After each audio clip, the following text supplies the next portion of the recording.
हाँ जी, नमस्कार दोस्तों। उम्मीद है सब लोग ठीक होंगे। तो आज आपके सामने जो कंपनी पेश कर रहे हैं या जिसके बारे में हम लोग बात कर रहे हैं, वो आप सब लोग उस कंपनी को बहुत अच्छे से जानते हैं। और उस कंपनी के बारे में मुझे कुछ खास कहने की ज़रूरत नहीं है, क्योंकि वो हमारे देश की सबसे बड़ी कोल मैन्युफैक्चरिंग या कोल एक्सप्लोरेशन कंपनी है, कोल इंडिया। तो कोल इंडिया के अंदर बेसिकली भर्ती या कह लो रिक्रूटमेंट निकली हुई है, जिसके अंदर काफ़ी अच्छा नंबर निकला है। तो अगर आप ये समझ रहे हैं कि आप किसी गवर्नमेंट कंपनी के अंदर जाना चाहते हैं या किसी गवर्नमेंट ऑर्गेनाइजेशन के साथ मिल के काम करना चाहते हैं, तो आपको पता है कि आपको पहले टेस्ट देने पड़ते हैं। ठीक है, आप टेस्ट देंगे, फिर वो एक बहुत लंबा प्रोसेस है। उसके बाद फिर वो निकल के आएगा, फिर आप वहाँ पे दोबारा से मेडिकल वगैरह कराओगे, तो काफ़ी लंबा प्रोसेस है। लेकिन अब जो आपको प्रोसेस नज़र आ रहा है या अब जो हम आपसे चीज़ डिस्कस करेंगे, वो कोल इंडिया से रिलेटेड रहने वाला है। और कोल इंडिया बेसिकली इंडिया में ही नहीं, काफ़ी बड़ी कंपनी है ऑल ओवर दी वर्ल्ड। और इनका जो मैन्युफैक्चरिंग या इनकी जो एक्सप्लोनेशन है, वो ऑल ओवर दी कंट्री है, ऑल ओवर दी जगह है। ठीक है ना। तो कोल इंडिया बहुत ही शानदार कंपनी है। और ऐसे ही कोल इंडिया के साथ इनकी सिस्टर कंसर्न या इनसे छोटी कंसर्न कह लो, जिसको कोल इंडिया संभालता है, उसका नाम है नॉर्दर्न कोल फील्ड। ठीक है, नॉर्दर्न कोल्ड फील्ड। तो इसमें क्या होता है, बेसिकली ये भी वही कंपनी है, लेकिन जैसे कि आपको नाम से पता लग रहा होगा कि ये नॉर्दर्न साइड में कोल फील्ड का सारा काम देखती है सरकार इसके अंदर। और इसके अंदर सारी की सारी जो जनरेशन है या जो भी कुछ होती है, वो कोल इंडिया, जिसको मैं आपको दिखा चुका हूँ सीआई, उसी उसी के तहत इसके अंदर सारा काम होता है। अच्छा, इसके अंदर अप्रेंटिसशिप या ट्रेनिंग का प्रोग्राम एक चालू है, जिसके बारे में मैं आपसे बात कर रहा हूँ। मैंने आपको दिखा दिया है कोल इंडिया के बारे में थोड़ी सी जानकारी दे दी है कि कोल इंडिया क्या चीज़ है, कैसे काम करता है। तो आपको समझ लेना है कि कोल इंडिया में किस तरीके से आप जा सकते हैं। ठीक है ना। तो मैंने आपकी नज़र करा दिया है कोल इंडिया को। तो अब हम चलते हैं, एक बार आपको नोटिफिकेशन चेक करा देता हूं, ताकि आपको पता लग जाए कि नोटिफिकेशन बेस पे आप क्या कर सकते हैं, किस तरीके से जा सकते हैं। तो ये रहा दोस्तों आपके सामने नोटिफिकेशन, जिसके अंदर आप देख सकते हैं कि नॉर्दर्न कोल फील्ड्स लिमिटेड के नाम से मिनी रत्ना कंपनी है, सब्सिडरी ऑफ कोल इंडिया। जैसे कि मैं आपको बता चुका हूँ कि कोल इंडिया की सब्सिडरी है। ठीक है। तो कोल इंडिया जो है बेसिकली आपको पता है हमारे देश की सबसे बड़ी कंपनी है, उसके नीचे या उसकी सब्सिडरी एक नॉर्दर्न कोल्ड फील्ड्स करके। ठीक है, अब आगे चलते हैं, इसे समझने की कोशिश करते हैं। अप्रेंटिसशिप प्रोग्राम है जो कि इसे साल के लिए है, 23 से 24 के लिए। अब हम समझते हैं पोजीशन जो कि है बहुत ही बम्पर नंबर में। तो बैचलर ऑफ कंप्यूटर एप्लीकेशन, जिसके लिए उनको 25 सीट हैं और 1 साल की ट्रेनिंग है और 9,000 रुपये का आपको मोस्टली स्टाइपेंड मिलने वाला है। तो ऐसे ही GT02, जिसके अंदर वो बता रहे हैं बैचलर ऑफ इलेक्ट्रॉनिक टेलीकम्युनिकेशन।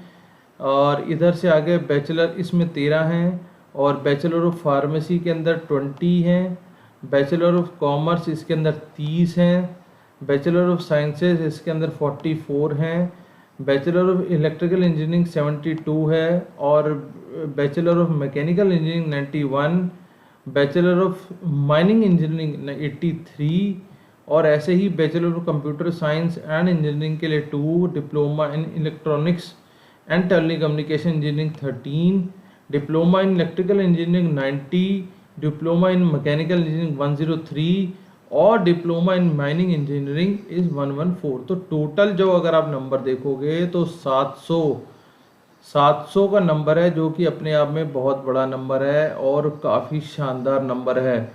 जब आप इतनी बड़ी कंपनी में कहीं भी काम करने जाते हैं, तो इतने बड़े नंबर में जब कहीं आ जाता है, तो समझ लेना कि वहाँ पे चांसेस बहुत ज़्यादा ब्राइट है जाने के। ठीक है ना। अब मैं आपको थोड़ा सा दिखा दूँ कि अगर आप मध्य प्रदेश के लिए जा रहे हैं, जैसे कि आप मेरा कर्सर देख सकते होंगे, तो मध्य प्रदेश में उनको ये 4 सेक्शन चाहिए, या ये 4 टेक्नीशियन या ये 4 फील्ड के लोग चाहिए। अब आप देख लो, मैं आपको एक एक करके दिखा रहा हूँ, आप किस रीजन में आ रहे हो, आप ये अपने आप को समझो। इस तरीके से ही ये उत्तर प्रदेश के अंदर आ रहा है, उत्तर प्रदेश के अंदर ये सारे लोग चाहिए। अब हम आगे आ जाते हैं, तो हम समझने की कोशिश करते हैं कि कैटेगरी, इफ इन केस आप डिसेबल हो तो डिसेबल के लिए अलग है, लेकिन वो है इसके अंदर। ठीक है ना। डिसेबल के लिए टोटल हैं 15 सीटें अलग से उन लोगों ने रिजर्व करी हैं डिसेबल के लिए, जो कि टोटल रिजर्व ट्रेनिंग स्लॉट्स हैं और वो इसके अंदर आ जाएंगे। ठीक है, अब आगे बात करते हैं कि भैया अगर आप बैचलर ऑफ कंप्यूटर साइंसेज में जा रहे हैं तो 3 year degree in bachelor of computer sciences हो गया, bachelor of electronics and 4 year degree इसके अंदर हो गया, bachelor of pharmacy 4 year, bachelor of commerce 3 years, bachelor of science 3 year.